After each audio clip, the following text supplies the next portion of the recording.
আজকের গল্পটি শুনে আপনি আপনার চোখ থেকে পানি ফেলতে বাধ্য হবেন। তো আশা করি গল্পটি শুনে আপনাদের অনেক ভালো লাগবে। তো পুরো গল্পটি শুনুন। আমার পাশের বাসার একটা মেয়ে, নাম মিম, আর আমার নাম ইমন।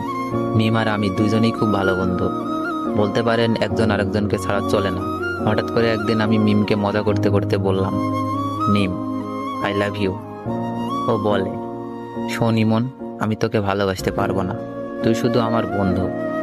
এই কথা বলেই চলে গেল, আটকাতে পারলাম না। এভাবেই দিন যেতে লাগলো, কিন্তু মিম তো আমাকে ভালোবাসে না। কি যে করি।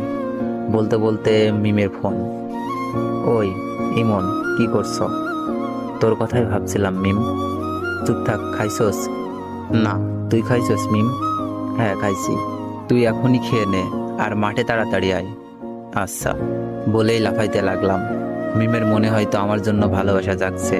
তাড়াতাড়ি খেয়ে গেলাম, গিয়েই বললাম, কিরে মিম, হঠাৎ জরুরি তলব? সামনে আমাদের এক্সাম রে, খুব টেনশনে আছি। কোনো চিন্তা করিস না, ফেল করলে তোরে তো আমি বিয়া করবো, তারপর 2টা ক্রিকেট খেলার টিম বানাবো, তোর এক দল আমার এক দল। বলেই হাহা করে হাসি দিলাম। কিন্তু হাসি দেওয়ার পর যা ঘটলো তা আমি কেন আমার চোখও বিশ্বাস করতে পারলো না। এমনভাবে আমার গালে চড় মারলো যেন গাল দিয়ে ধোয়া বের হচ্ছে। চড়টা মেরেই মিম বলা শুরু করলো, তোকে বন্ধু করেই জীবনে বড় ভুল করেছি, আজ থেকে আমাদের বন্ধুত্ব এখানেই শেষ। বলেই চলে গেল।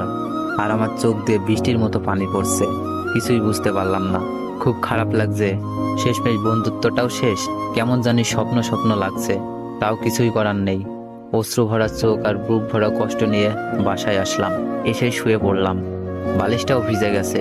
পুরনো স্মৃতিগুলো মনে পড়ছে। প্রতিদিন ওকে ফোন দিয়ে ঘুম পাড়ানো, ঘুম থেকে জাগাতাম। দিনে কমপক্ষে 100 বার ফোন আর মেসেজ তো আছেই। সব স্মৃতিগুলো মনে পড়ছে।